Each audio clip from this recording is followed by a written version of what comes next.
Yo, it's Scriptures. Today I'm going to be giving you my review on the Honda Rebel. Let's go.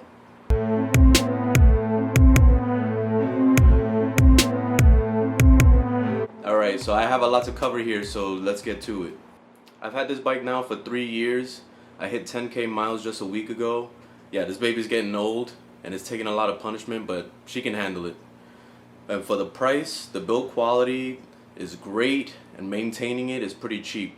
It does great mileage, does about 130 miles to a full tank, and since it only takes about 2 gallons, I usually put premium gas. The best part about the Rebel, not only is it fun to ride, but since it's so small and light, it's easy to filter through traffic, it's easy to find parking, and it has enough power to handle the local roads. Now here's the problem with the Rebel. First of all, there's no gas gauge. So if you don't set the odometer every time you reset, you fill the tank with gas, you will end up running out of gas on the road eventually, unless you keep good track of it. Fortunately, at least it has a reserve switch, so you can flip onto that if you direly need gas to get to the next gas station. Another problem with the gauge is that it has no RPM meter. So the only way to know when to change gears is just completely by sound or completely by ear. I was always afraid to ring it out. That's why, my 0 to 60 video, which I did a while back, that was when I was first starting to ride and I was still trying to get used to it.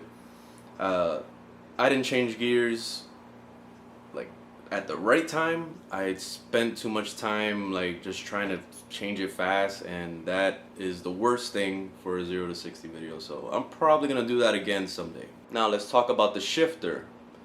This is the single worst thing on the Rebel that I can think of, because the thing is really loose and flimsy.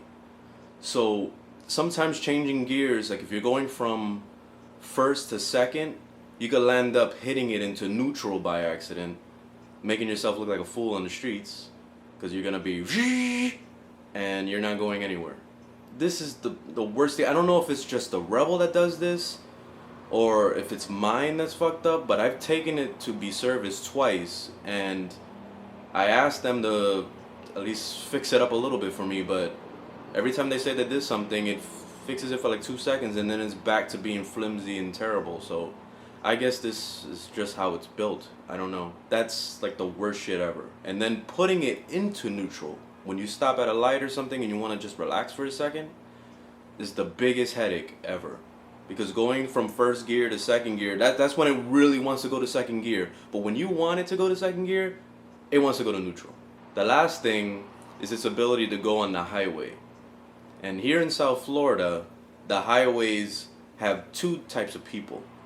You have the people that are the slow pokes that are going 40 to 55, which is the speed limit, exactly.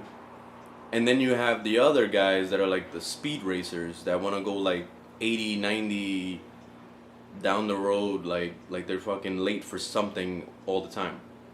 So it's best to stay on the right lane if you're going to be on the highway, but the worst part about that is you got all these people that are lost and they're just kind of they don't know what to do with themselves. So if you try to get around them, it's scary. It's not an easy thing to do. And since these people you got the fast people coming through and you got the slow people on the right, it's just it's chaos. And this bike cannot handle being on the highway. It's not enough power to get you around there. So what I recommend is if you plan on getting the Honda Rebel, you definitely want to make sure that you're going to be on the local roads for the most part, because if you're going to be on the highway commuting and stuff, it's a headache. The top speed on my bike, at least stock, is 70. And 70 is usually where it would be for the most part.